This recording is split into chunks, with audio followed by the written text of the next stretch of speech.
On va parler donc de l'MT-07, donc la première moto que nous avons customisée avec Wader, celle qui a un peu lancé tout ce gros projet.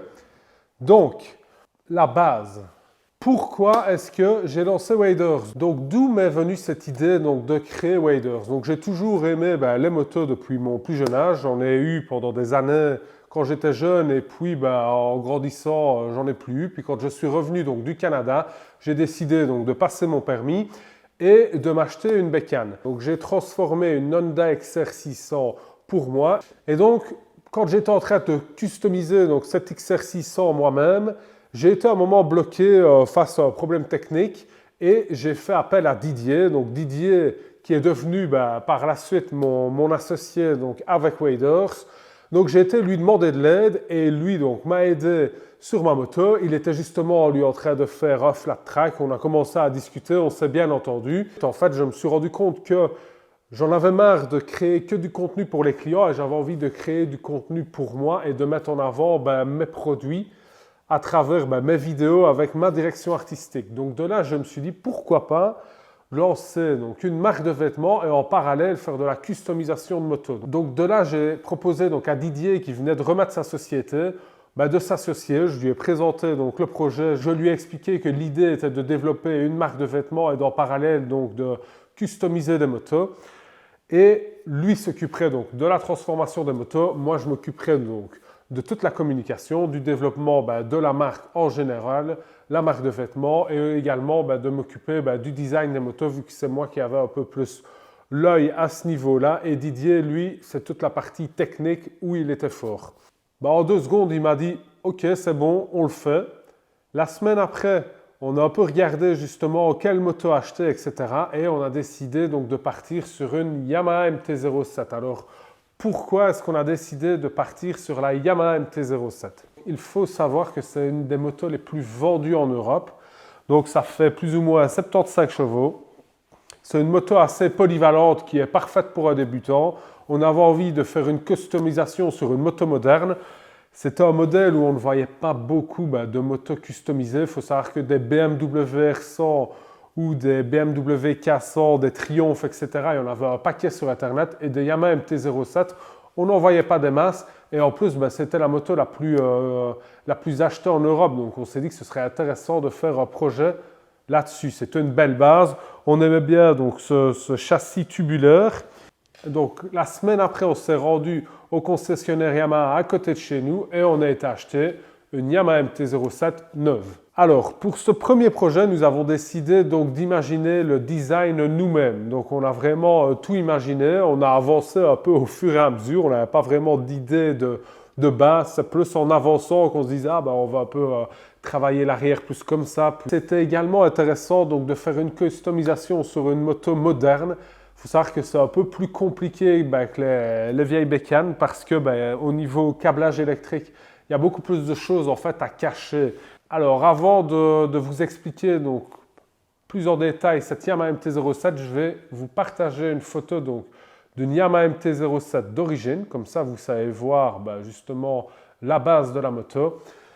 Donc, quelles sont les spécificités donc, de cette Yamaha MT-07? Donc, c'est une moto assez polyvalente. Donc, c'est un 700 cm3, c'est une bicylindre 4 temps qui développe 73 chevaux pour un poids de 184 kg. Je vais vous expliquer ce qu'on a réalisé comme transformation, modification sur cette MT-07. Donc, pour commencer par l'avant, donc, on a monté une fourche inversée de Yamaha MT-09. En plus de ça, donc, on a réalisé donc, un traitement DLC ici.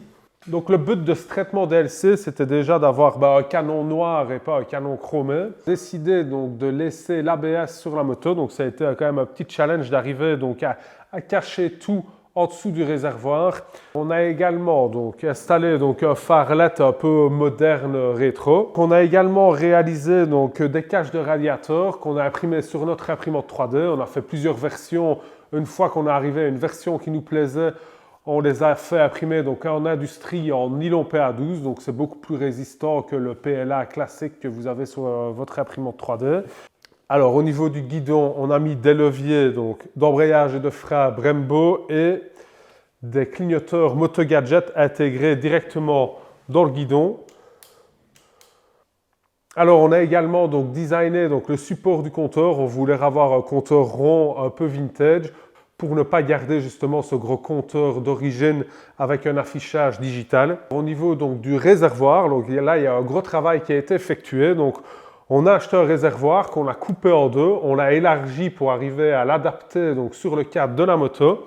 On y a intégré donc, la trappe à essence d'origine, adapter le réservoir au cadre pour arriver justement à ce que les tubes du cadre rentrent dans le réservoir. Au niveau du design du réservoir, moi je me suis inspiré donc du casque Bell Bullet en carbone et j'ai réalisé donc un petit design sur Photoshop. On s'est rendu donc chez Couleur Ardente qui est spécialisé justement dans l'hydrodipping et qui aime ce genre de projet donc un peu spécial. Tout le motif en carbone sur le réservoir a été réalisé donc en hydrodipping. Donc c'est ces vidéos où vous voyez justement qu'on trempe des pièces dans un bain et qu'elles en sortent avec un certain motif. Et concernant le petit logo, donc c'est un logo Waders qui a été donc usiné dans de l'aluminium. Sur l'arrière, on a justement rappelé justement les lignes du réservoir par des surpiqûres en jaune.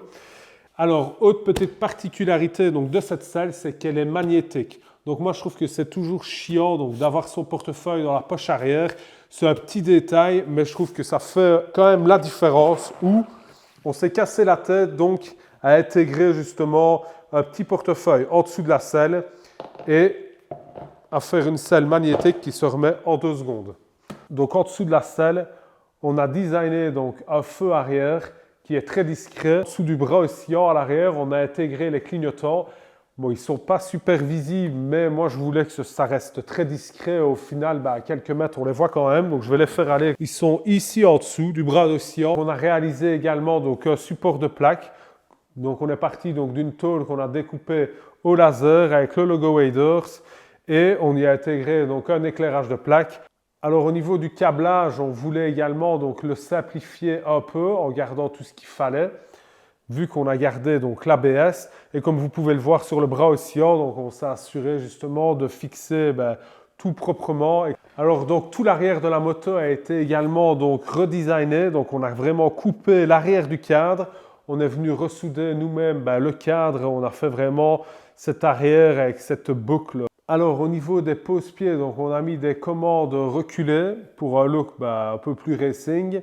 C'est un détail, mais on a changé toutes les vis sur la moto. On a mis des vis noires sur toute la moto. Et on a changé également donc, le mètre de cylindre arrière, qui est donc un mètre cylindre de motocross pour éviter justement d'avoir ce petit réservoir d'huile à côté.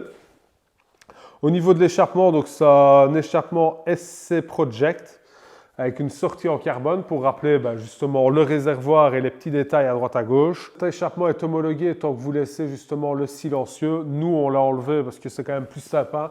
Je vais vous montrer le bruit.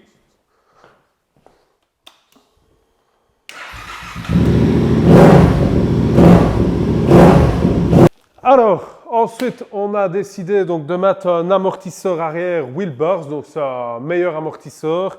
Il est jaune, il matche le reste de la moto. Et qu'est-ce qu'il y a d'autre comme détail? Le cache-chaîne également, qui est un cache-chaîne Waders. Je vais sonner à Didier. Il va vous expliquer justement au niveau donc, de l'admission ce qui a été fait, parce qu'on a mis des cornets donc, vintage. Et il a dû passer justement donc, la moto sur le banc de puissance. Ça, c'est sa spécialité.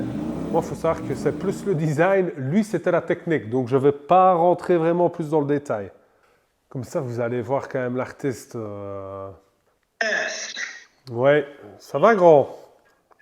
Oui, ça va grand. Tu t'es pas en train de souper avec madame? Je viens d'avoir fini là. Tu saurais venir 2 minutes? J'ai besoin que tu parles un peu technique sur cette moto-là. Je vais pas m'enregistrer quand même. Ah si, ça va aller. Comme ça, tu passeras une fois, ce sera la fin. Après, je te demande plus rien. On sera quitte.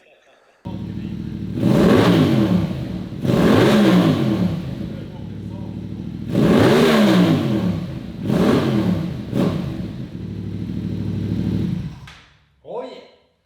Ok, allez, assieds-toi. Viens 2 minutes ici. Il est installé, le vieux. Là. Hein? Ça, où tu viens. Ça filme. Là, ça filme, ouais. La merde. Olivier. Donc voilà notre bon Didier, le mécano, parce que moi, donc c'était plus la partie design. Lui, C'est lui qui a fait la moto. Moi, je regardais et je lui ai dit de refaire les choses qui ne me plaisaient pas. Très à l'aise face cam. Comme Explique d'habitude. un peu, ouais, comme d'habitude. Ouais, t'es déjà passé à la TV et tout ça. Oui, il y a 25 ans. Ouais, t'as même déjà dansé. On ne mettra pas la vidéo. Non, C'est un grand danseur. Donc, qu'est-ce que tu as fait au niveau de la mission? Donc, on a mis les cornets. Au niveau de la mission, on a supprimé la boîte à air d'origine.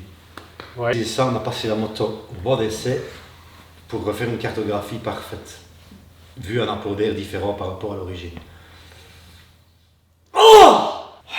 Putain, c'est compliqué à dire. Qu'est-ce que tu as fait toute ta vie? Parle juste à moi. Qu'est-ce que tu as fait toute ta vie? Régler des moteurs. Tu as réglé des moteurs, ouais. Arrête, on recommence. C'est vrai qu'il est quand même devenu millionnaire en réglant des moteurs, mais qu'il n'arrive pas à expliquer ce qu'il faisait. Ça, c'est fou, ça. Il va aller montrer ça à tes mecs, il va dire, il n'est pas normal, ce mec-là. Il a beaucoup joué avec la ligne jaune. Toujours franchir la ligne jaune. Juste la Quand ligne on qui fait est un jaune. business, il faut toujours Jouer avec la ligne jaune. jouer avec la ligne jaune. On a vu ça dans un podcast et ça t'a rappelé des souvenirs. Oui. C'est ce qui t'a permis de te lancer, cette ligne jaune. Oui. J'ai même dépassé la ligne jaune à un moment. Ouais. J'aurais pas su lui apporter des oranges parce que j'étais pas né, mais on n'était pas loin de là. Par loin de là, ouais. Tout Ouais. juste. Petit passage furtif de notre Didier, pas facile de parler face caméra, ça on le sait. Alors, on revient sur l'MT-07. Donc une fois que la moto a été finie, donc j'ai réalisé des photos pour montrer le rendu. La moto a été quand même publiée dans pas mal de magazines, donc on avait donné l'exclusivité justement à Bike Exif de faire le reveal de la moto. Et puis la moto a quand même été partagée donc, sur pas mal de plateformes, dans pas mal de magazines. Et donc on a été aussi l'exposer donc, dans plusieurs salons. On a été au Wheels and Wave avec, on a fait pas mal de tournages. Et puis on a décidé de la mettre en vente et la voilà vendue. Donc ça a pris un peu de temps. On a refusé des offres plus hautes que ce qu'on a vendu au final parce qu'on se disait qu'on aurait pu en tirer plus d'argent. Mais malheureusement, on n'aurait pas dû refuser ces offres-là. Mais c'est aussi une partie justement de l'apprentissage du business où nous, on estimait la moto à une valeur plus haute vu qu'on savait les heures qu'on avait passées et on voulait en tirer le maximum. Donc on a refusé de belles offres. Et c'est un Français donc, qui a réussi à l'acheter à un bon prix vu que maintenant ici on va devoir déménager et qu'il faut qu'on fasse un peu de la place et on l'a gardé plus longtemps près de nous. Ça va me faire quand même quelque chose, je vais dire, de la vente parce que ça va clôturer un peu ce chapitre de Waders où maintenant on a décidé de ne plus proposer de la customisation de moto et c'était la première. Il en reste encore justement... il y en a deux pour moi, donc j'ai encore une BMW R100 RS à finir que je vais garder pour moi, je ne veux pas la vendre. Et il y a également cette XR600 qu'on va redémonter complètement, enfin elle est démontée complètement et on va la finir. Je ne veux pas la vendre, je veux les garder, je veux garder ça en souvenir chez moi.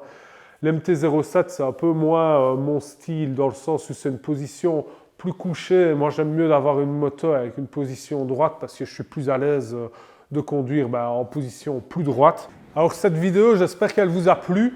Honnêtement, je l'ai fait un peu aussi pour moi en petit souvenir parce que pour moi, elle marque quand même un moment de ma carrière assez important où je pense que tout ce qui s'est passé depuis a découlé donc, de cette première bécane que j'ai fait donc, avec Didier. Et puis, c'est une page qui se tourne. N'hésitez pas à donner vos commentaires si vous la trouvez belle, si justement les motos customisées, c'est quelque chose qui vous intéresse. Et on se revoit dans un prochain vlog la semaine prochaine, tous les dimanches, nouveau vlog. N'hésitez pas à vous abonner, à faire un petit tour sur le site Wader, ça nous aide. Et à laisser un petit like. À la prochaine. Ciao. Et t'as une autonomie de combien? Oh, il y a encore un peu de temps. Ça devrait aller. Clip de fer.